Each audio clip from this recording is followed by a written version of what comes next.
દર્શક મિત્રો, SD news Gujarati channel પર આપનું સ્વાગત છે અને હું આપની સાથે વૈશાલી પવારું કરીશું નજર આજના સમાચાર પર અરવલ્લીથી અત્યારના સૌથી મોટા સમાચાર સામે આવી રહ્યા છે। મેઘરજમાં સ્ટેટ બેંક ઓફ ઇન્ડિયાનું એટીએમ ગેસ કટરથી કાપી રૂપિયા 13.27 લાખની લૂંટ કરનાર 2 આરોપી ઝડપાઈ ચૂક્યા છે। અરવલ્લીથી અત્યારના સૌથી મોટા સમાચાર આવી રહ્યા છે। સ્ટેટ બેંક ઓફ ઇન્ડિયાના એટીએમમાં લૂંટ મચી ચૂકી છે।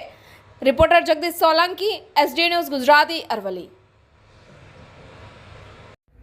ગત 29 જુલાઈના રોજ મેઘરજમાં વહેલી સવારે એસબીઆઈ એટીએમમાંથી અજાણ્યા ચોર ઇસમોએ એટીએમનો ગેસ કટરથી કટ કરી અને ટોટલ 13,27,000ની રોકડ રકમ છે એ ચોરી કરેલ હતી।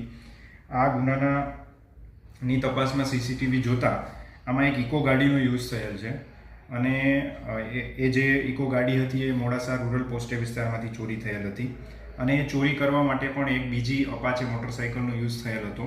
તો આગળ તપાસ કરતાં આ જે મોટરસાઇકલ હતી એ એક પરપ્રાંતીય આરિફ ખાન ઇદ્રીસ ખાન નામના ઈસમે ખરીદેલી હતી કે જે બીજા એક પરપ્રાંતીય પરવેઝ સમીમ ખાન સાથે મધુવન સોસાયટી મોડાસામાં રહેતો હતો।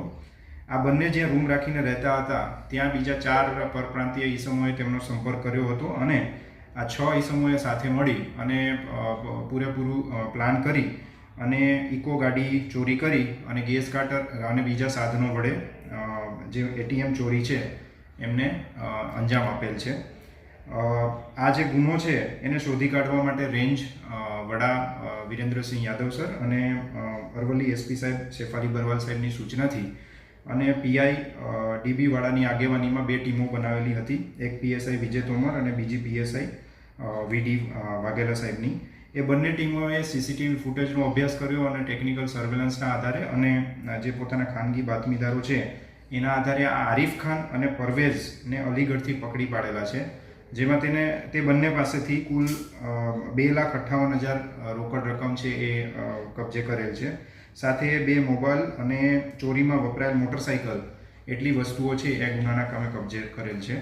આ રીતે આ મેઘરજ પોસ્ટે વિસ્તારની એટીએમ ચોરી અને સાથે સાથે મોડાસા રૂરલની વાહન ચોરી આ બંને ગુનાઓ ડિટેક્ટ કરવામાં